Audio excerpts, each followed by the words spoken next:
Marami pa raw pangalan ang dapat abangan ng publiko na sinasabing tumanggap ng confidential funds mula sa Office of the Vice President at Department of Education. Sa panayam kay House Deputy Majority Leader Paulo Ortega V ngayong araw, sinabi nitong makikita na pare-pareho ang pattern ng proseso habang bineberipika ng Kamara ang mga pangalan ng benepisyaryo.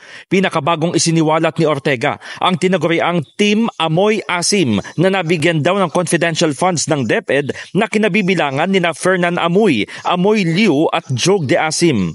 Ipinunto nito na magkakaiba lamang ng tinatanggap na pera ang umano'y benepisyaryo. Klaro naman po na malalaki po yung disbursements. Ang question po talaga kasi sa lahat, yung paraan po ng paglabas po ng pera. Yung mga pangalan nga, kahit nasabihin po nila, code names, madali pong sagutin yan kung nandyan po yung paper trail saka nagawa po ng maigi yung disbursement. Kaya nga po sabi ko nga, ito yung mga series po ng pagpapalabas ng mga pangalan, sunod-sunod po yan.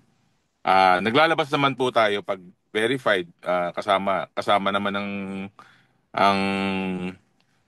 ang National Statistics Office dito at siyempre, hindi naman po tayo pwedeng basta-basta maglabas lang ng pangalan kung wala naman pong kaakibat na confirmation. Maganda na rin anya na mayroong impeachment trial upang direktang sagutin ni Vice President Sara Duterte ang mga tanong ukol sa umano'y gawa-gawang mga pangalan. Kasabay nito ay nanindigan ang kongresista na pagtitibayin ng mga ebidensyang ito ang Article 2 mula sa isinumiteng Articles of Impeachment sa Senado. Buhay yung mga issues at napapatunayan po natin na yung mga findings natin during the Committee on Good Government, hindi lang po siya salit-salita. Ebidensya po, saka meron pong proseso lahat na pinagdaanan.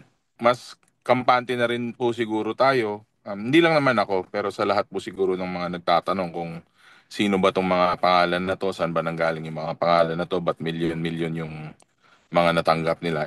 Sabi ko, masasagot na po yan during the impeachment. Una nang ibinunyag ni Ortega ang mga pangalang Jay Camote, Miggy Mango, ang 5 Dodong, Xiaome Ocho, Renan Piatos, Pia Piatos Lim at ang tanyag na si Mary Grace Piatos na nakatanggap umano ng confidential funds mula sa OVP. In the heart of changing lives, ako si Brigada Haji Caaminio ng 105.1 Brigada News FM Manila, The Music and News Authority.